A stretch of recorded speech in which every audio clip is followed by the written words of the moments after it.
उत्तराखंड प्रदेश Congress committee आगामी 3 अक्टूबर को paper leak मामले में जो आंदोलन हमारा चल रहा है, जो हमारी मांग है, हाई कोर्ट के सिटिंग जज की निगरानी में सीबीआई की जांच हो। हमने पूरे प्रदेश में पुतला दहन कर दिया, हमने पूरे प्रदेश में प्रदर्शन कर दिए। कल पूरे प्रदेश के जिला मुख्यालयों में धरना आयोजित हो गया। सरकार जो है इस मामले में लीपापोती कर रही है। सरकार अपराधियों को बचाना चाहती है, क्योंकि कहीं ना कहीं पेपर लीक के तार भारतीय जनता पार्टी से, उनके लोगों से जुड़ रहे हैं। इसलिए अब हाई कोर्ट के सिटिंग जज की निगरानी में सीबीआई जांच की मांग को लेकर के कांग्रेस पार्टी आगामी 3 अक्टूबर को प्रदेश मुख्यालय से 11:30 बजे चल करके मुख्यमंत्री आवास कूच करेगी, मुख्यमंत्री आवास का घेराव करेगी। ये हमारा कार्यक्रम है। इसके बाद पूरे प्रदेश के अंदर हम लोग नौजवानों को लामबंद करने के लिए पदयात्राएं निकालेंगे। 70 की 70 विधानसभाओं में 13 के 13 जनपदों योजना आती है, अग्निवीर भर्ती आती है, बेरोजगारी में ही पेपर लीक आता है। पूरे राज्य में पिछले 8.5 वर्षों से इस राज्य की सरकार ने सारे सरकारी विभागों में भर्ती बंद की हुई है।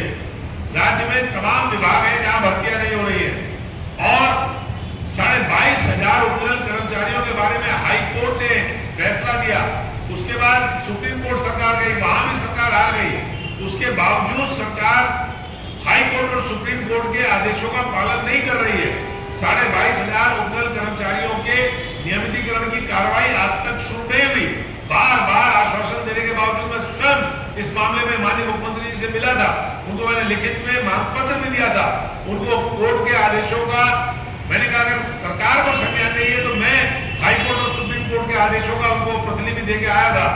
आश्वासन के बावजूद आज तक उस पर कार्रवाई नहीं हुई। राज्य में ये पेपर लीक हुआ है और सबसे बड़ी बात यह है कि मैं आपसे कहना चाहता हूं, इस मामले में भी कल राहुल गांधी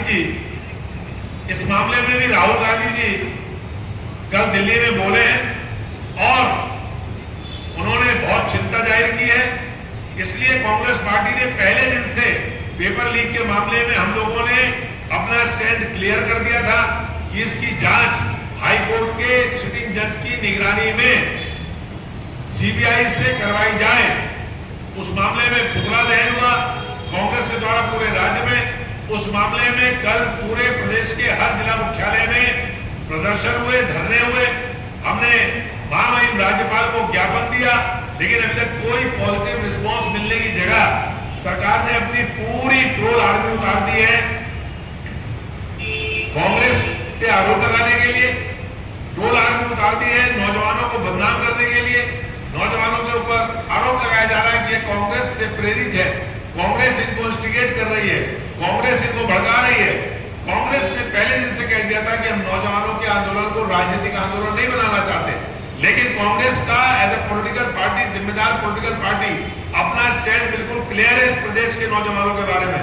और हम ये कह रहे हैं कि अगर सरकार इस पूरे प्रकरण की जांच हाई कोर्ट के सिटिंग जज के निगरानी में सीबीआई से नहीं कराएगी तो हम सरकार को छोड़ने वाले नहीं है। बार बार की लड़ाई के लिए कांग्रेस तैयार है और प्रदेश अध्यक्ष जी ने ऐलान कर दिया कि आगामी 3 अक्टूबर को कांग्रेस पार्टी प्रदेश मुख्यालय से मुख्यमंत्री आवास कूच करेगी। हम मुख्यमंत्री के आवास का घेराव सीबीआई की जांच की मांग को लेकर के करेंगे और उसके बाद के आगे के कार्यक्रम हम पूरे प्रदेश के अंदर 70 की 70 विधानसभाओं में, सारे 13 के 13 जनपदों में हमारी अलग अलग नेताओं के नेतृत्व में यात्राएं निकलेंगी। हम पूरे राज्य के नौजवानों को, युवाओं को, बेरोजगारों को लामबंद करके इस युवा विरोधी, बेरोजगार विरोधी सरकार को उखाड़ फेंकने के लिए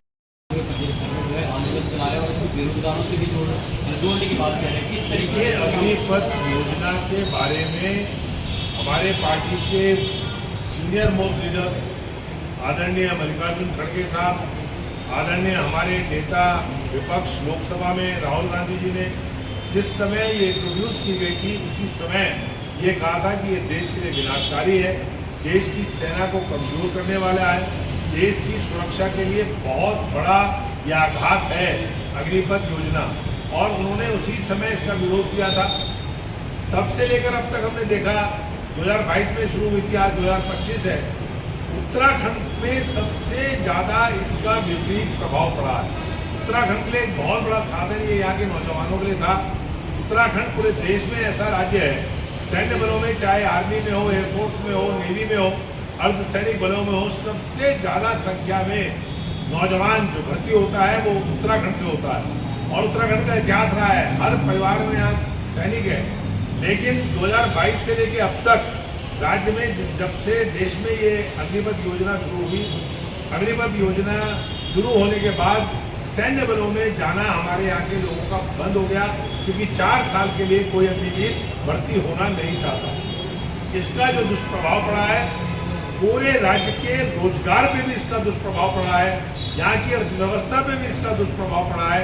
इसके खिलाफ उत्तराखंड प्रदेश कांग्रेस कमेटी का हमारा जो पूर्व सैनिक विभाग है, कर्नल राम रतन सिंह नेगी जी के नेतृत्व में और हमारे सारे जो सैन्य प्रकोष्ठ के तमाम साथी हैं उनके नेतृत्व में एक बहुत बड़ा कार्यक्रम 3 चरणों में पूरे प्रदेश के अंदर यात्रा हस्ताक्षर अभियान की अग्निपथ के खिलाफ ये हमारी शुरू हो रही है। 4 तारीख को देहरादून में शुरू होगी।